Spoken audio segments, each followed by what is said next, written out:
Halo, apa kabar? Kembali lagi bersama saya Bidan Dian Pramasari. Kali ini kita akan membahas mengenai tips hamil yang sehat serta janin yang cerdas. Dari kehamilan kita sudah dapat mempersiapkan diri kita untuk lebih sehat, kemudian mempersiapkan janin kita agar memiliki intelijensitas atau EQ yang bagus dengan cara beberapa tips berikut ini. Yuk simak terus video saya selanjutnya.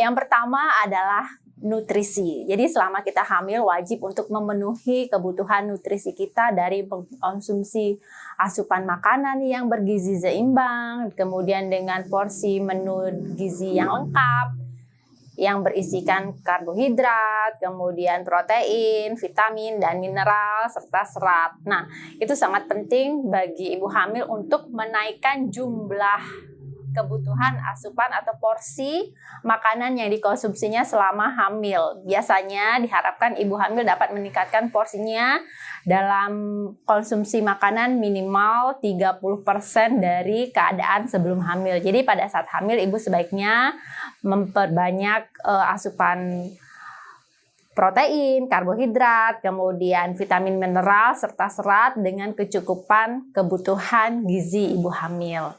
Nah, yang kedua adalah istirahat yang cukup. Istirahat sangat berpengaruh penting terhadap kesehatan, baik itu fisik serta kesehatan mental ibu selama hamil. Berapa sih lama istirahat ibu hamil direkomendasikan? Nah, untuk pada saat ini ibu hamil diharapkan dapat beristirahat dengan baik pada malam hari selama 6-7 jam.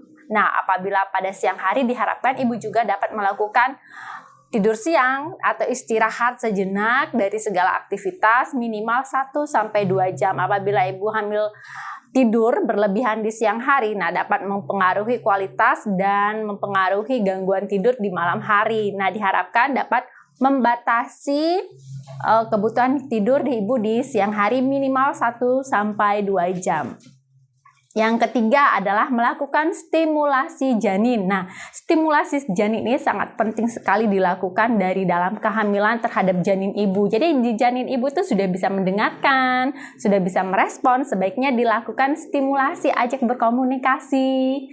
Kemudian lakukan mengelus perut secara halus, bisa dilakukan oleh ibu atau sang suami dengan memberikan kata-kata yang positif, berbicara. Pada saat ibu melakukan apapun, boleh diajak komunikasi, diajak berbicara. Nah, dengan demikian bayi sudah diharapkan dapat merespon dari dalam perut atau di dalam rahim. Mengelus-ngelus, melakukan usapan yang lembut, memberikan bonding attachment atau memberikan ikatan batin, bahwa menguatkan ikatan cinta antara ibu, orang tua, serta bayinya. Dan yang ketiga adalah melakukan stimulasi dengan musik. Walaupun beberapa penelitian belum memberikan efek signifikan terhadap kecerdasan bayi, tetapi ada beberapa artikel yang menyatakan bahwa musik-musik yang dapat mempengaruhi kecerdasan bayi adalah salah satunya musik klasik, Mozart, ataupun musik-musik yang dapat menenangkan secara psikologi ibu atau secara mental ibu, sehingga memberikan pengaruh kesejahteraan terhadap janin ibu di dalam perut. Nah, yang keempat adalah melakukan olahraga ringan. Olahraga ringan dapat dilakukan oleh ibu selama hamil. Jadi, jangan takut untuk berolahraga.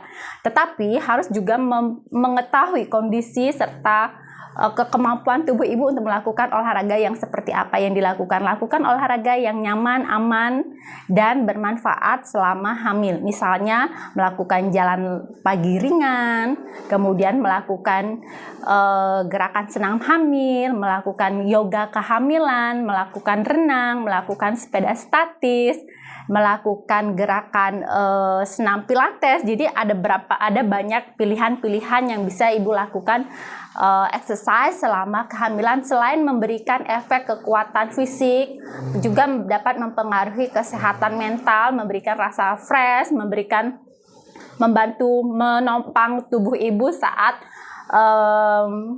menjalani proses kehamilan. Jadi memberikan rasa kenyamanan, memberikan efek dapat membantu ibu lebih nyenyak tidur di malam hari. Jadi dengan olahraga ringan ini tubuh akan lebih terlatih dalam proses kehamilan serta dalam mempersiapkan diri dalam proses persalinan. Jangan takut untuk berolahraga. Kemudian yang kelima adalah kebersihan diri. Kebersihan diri sangat penting dilakukan atau dilaksanakan oleh ibu saat hamil. Karena pada saat hamil banyak hormon yang berubah seperti kenaikan hormon progesteron, estrogen, di mana dapat berpengaruh terhadap pengeluaran keringat yang berlebihan, kemudian pengeluaran sekret pada cairan vagina yang dapat mempengaruhi kenyamanan tubuh ibu, sehingga dapat dilakukan mandi secara rutin, kemudian ganti celana dalam secara rutin, gunakan pakaian yang berbahan katun, gunakan celana dalam yang berbahan katun 100%, harapannya karena dapat menyerap keringat, kemudian dapat menghindari adanya infeksi saluran kencing atau ISK. Jadi rutin melakukan menjaga personal hygiene atau melakukan kebersihan diri untuk kenyamanan ibu hamil serta menghindari terjadinya resiko komplikasi akibat infeksi saluran kencing yang diakibatkan bakteri-bakteri yang dapat mempengaruhi terjadinya ketuban pecah dini. Yang keenam adalah melakukan pemeriksaan kehamilan secara rutin. Minimal ibu hamil melakukan pemeriksaan kehamilan 4 kali minimal ya, baiknya setiap bulan atau setiap ada evaluasi dapat dilakukan dengan tepat sehingga dapat terpantau keadaan kesehatan ibu, dapat terpantau kesehatan kondisi janin ibu. Jadi minimal lakukan pemeriksaan secara berkala terhadap tenaga kesehatan baik bidan ataupun tenaga dokter atau spesialis kandungan untuk memantau kesehatan dan kesejahteraan ibu serta janin ibu. Demikian penjelasan saya mengenai tips dan trik bagaimana hamil yang sehat dan bagaimana untuk mendapatkan janin yang cerdas dari dalam kandungan. Semoga bermanfaat dan salam Rahayu.